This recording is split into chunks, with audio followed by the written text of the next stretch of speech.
Halo semuanya, perkenalkan saya Kadek Novi Sriasih. Saya mengajar ekonomi di SMA Negeri 2 Denpasar. Di video kali ini saya akan menjawab beberapa pertanyaan peserta didik berkaitan dengan APBN.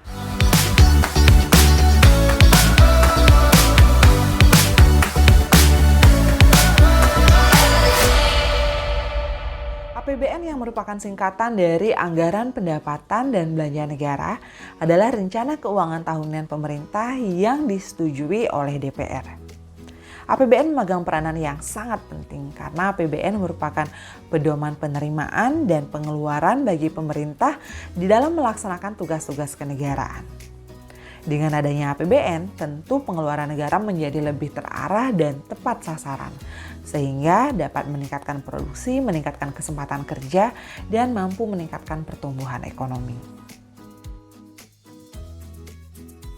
Pertanyaan yang bagus ya, jadi untuk belanja, negara dapat uang dari mana? Nah, ini berarti kita bahasnya tentang sumber-sumber pendapatan negara. Jadi, pendapatan negara yang pertama dapat berasal dari penerimaan perpajakan yang terdiri dari pajak dalam negeri dan pajak perdagangan internasional.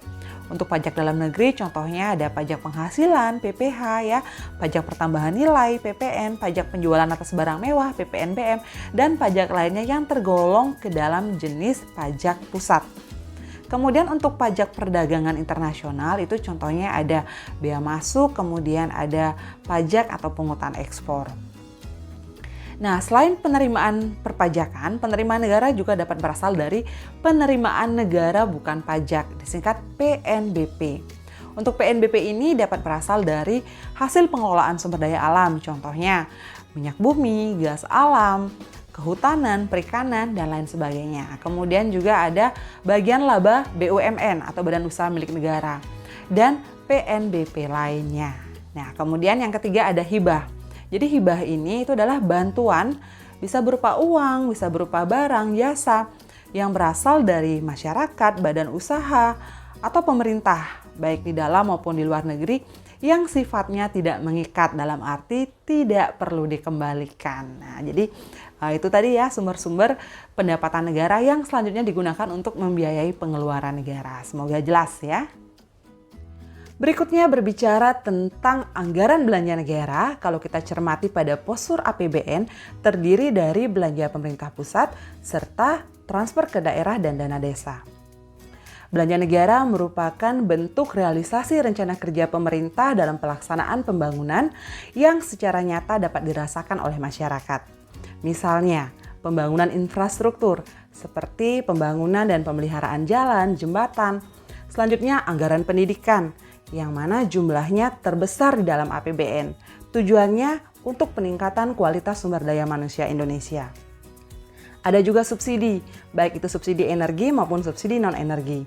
Dan ada banyak jenis belanja perlindungan sosial yang telah dianggarkan oleh pemerintah dalam belanja negara, seperti Program Keluarga Harapan atau PKH, Jaminan Kesehatan Nasional JKN, Kartu Indonesia Pintar KIP. Dan masih ada banyak lagi jenis belanja lainnya yang tentunya sangat bermanfaat bagi masyarakat. Pertanyaan berikutnya, kalau di APBN, pendapatan negara harus lebih besar dari belanja nggak, Bu? Jawabannya tentu tidak. Nah, ini berkaitan dengan kebijakan anggaran yang diambil oleh pemerintah ya.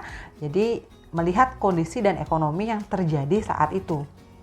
Secara umum ada 3 jenis kebijakan anggaran. Yang pertama ada anggaran surplus, di mana pendapatan negara direncanakan lebih besar daripada belanja negara. Biasanya kebijakan ini diambil ketika ekonomi mengalami pertumbuhan dengan kecepatan yang tinggi. Kemudian yang kedua ada anggaran defisit, di mana pendapatan negara direncanakan lebih kecil dibandingkan dengan belanja negara. Nah, ini biasanya diambil ketika ekonomi mengalami kelesuan ya. Jadi arahnya ini untuk meningkatkan pertumbuhan ekonomi.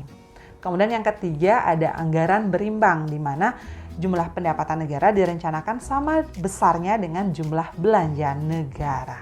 Ya, jadi sekali lagi sangat bergantung pada kondisi yang terjadi saat itu. Berikutnya pertanyaan yang sangat kontekstual berkaitan dengan kenaikan harga BBM dan subsidi. Nah, jadi kalau kita berbicara subsidi ya, ini kan salah satu jenis belanja negara di dalam APBN. Nah, kalau misalnya pemerintah memberikan subsidi terhadap barang dan jasa, otomatis harganya jadi lebih murah ya. Tapi di tahun 2022, subsidi BBM itu mengalami peningkatan yang sangat signifikan. Dari semula 152 triliun itu menjadi 502,4 triliun. Jadi naik sampai 3 kali lipatnya. Faktanya ya, lebih dari 70% subsidi BBM ini justru dinikmati oleh masyarakat yang tergolong mampu. Sedangkan kita tahu subsidi ini kan sebenarnya diperuntukkan bagi masyarakat yang kurang mampu.